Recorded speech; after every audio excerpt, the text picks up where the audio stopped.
Quand j'ai acheté la maison, ce qui s'est imposé à moi, en fait, c'était de créer 3 appartements puisqu'il y avait un bel escalier ancien qui desservait chaque étage.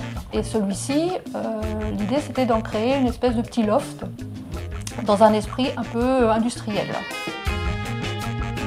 L'idée, c'était aussi de créer un petit nid douillet pour des vacanciers.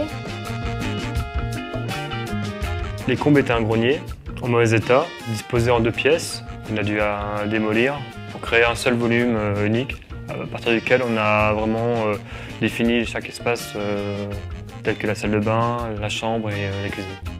Donc le but de l'opération était de créer un appartement agréable et chaleureux.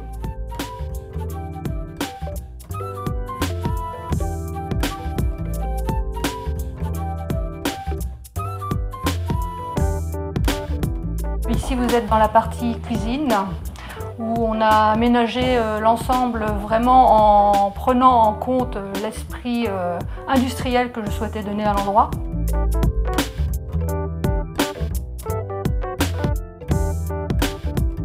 On a choisi un matériau assez simple, une mosaïque noire qu'on a travaillé nous-mêmes.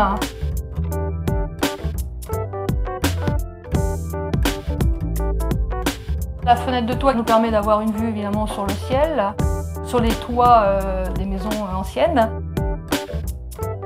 L'orientation des fenêtres de toit, vraiment orienté la disposition des pièces. Vu les grandes ouvertures, donc de plus d'1 mètre par 80 de haut, on a vraiment axé la chambre et la cuisine de ce côté-là, quoi.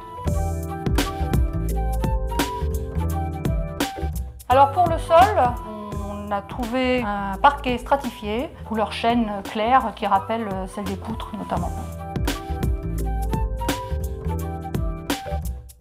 On est intervenu sur l'isolation acoustique, aussi bien dans les cloisons murales, côté cage escalier, mais aussi sous le plancher existant.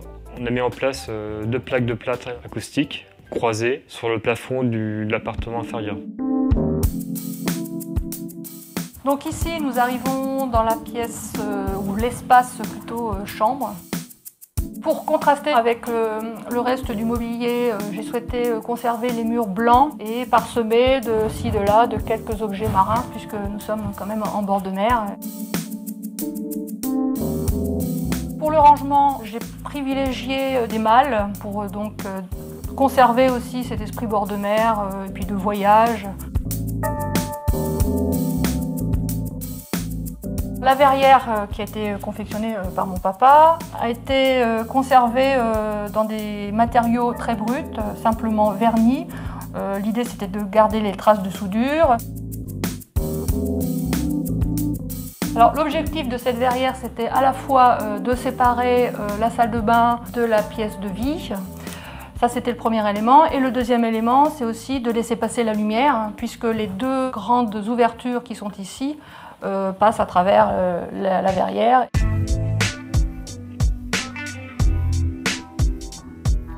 Donc pour le sol, on a également repris la mosaïque que nous avions dans la cuisine pour garder toujours cette harmonie. Nous voulions avoir une douche et plutôt à l'italienne. La problématique qu'on a rencontrée avec la salle de bain, c'était d'avoir une hauteur sous plafond assez haute pour intégrer la douche et les WC. Donc on a dû s'écarter au maximum de la sous-pente pour atteindre notre hauteur voulue, quoi. On a un deuxième point qui est rentré en considération, c'était les colonnes d'eau pour l'évacuation, qui est coordonné avec les appartements du dessous. Ce meuble est un ancien meuble de métier puisqu'il s'agit d'un établi. Je l'ai bien poncé, raboté, nous l'avons ensuite enduit d'un vernis et on a pu y apposer la vasque.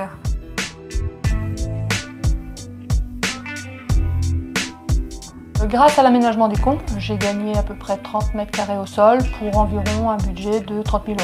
Les travaux ont duré environ 2 mois, du gros œuvre jusqu'à la finition.